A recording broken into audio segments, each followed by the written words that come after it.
Hi and welcome to Mama and Sons Company. Today is 2nd of January.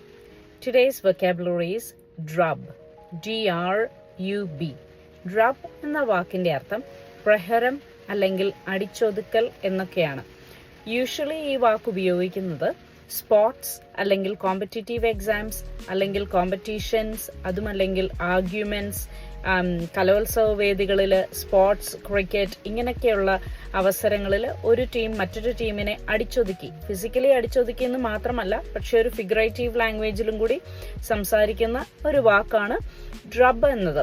For example, നമ്മൾ പറയാറുണ്ട് India ഓസ്ട്രേലിയയെ ക്രിക്കറ്റിൽ അടിച്ചൊതുക്കി, അല്ലെങ്കിൽ Argentina ബ്രസീലിനെ ഫുട്ബോളിൽ അടിച്ചൊതുക്കി എന്ന് പറയാനായിട്ട് ഉപയോഗിക്കുന്ന ഒരു വാക്കാണ് ഡ്രബ് എന്നുള്ളത്. നമുക്ക് രണ്ട് സെന്റൻസ് ഒന്ന് കേട്ടു നോക്കാം. The home team managed to drub their opponents with a final score of 5-0. മനസ്സിലായല്ലോ? ഹോം ടീം അവരുടെ ഒപ്പോണന്റ് ടീമിനെ ഗെയിമിൽ 5-0 അടിച്ച് ഒതുക്കി. അടുത്ത സെന്റൻസ് ഒന്ന് കേട്ടു നോക്കാം. The soldiers were drubbed in battle, forcing them to retreat quickly.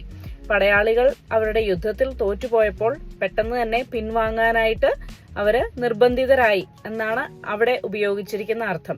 ഈ വാക്ക് ഒരു ഫിസിക്കൽ സെൻസിലും ഉപയോഗിക്കാം, അല്ലെങ്കിൽ ഒരു ഫിഗറേറ്റീവ് സെൻസിലും ഉപയോഗിക്കാൻ പറ്റും. And the word is drub. DRUB. ഇത് നിങ്ങൾക്ക് ഇഷ്ടപ്പെട്ടു എന്ന് വിശ്വസിക്കുന്നു. Please do not forget to share this video among your friends as well as family members, and don't forget to subscribe to the channel if you are new to this. Thank you. We'll come back with another one. Bye.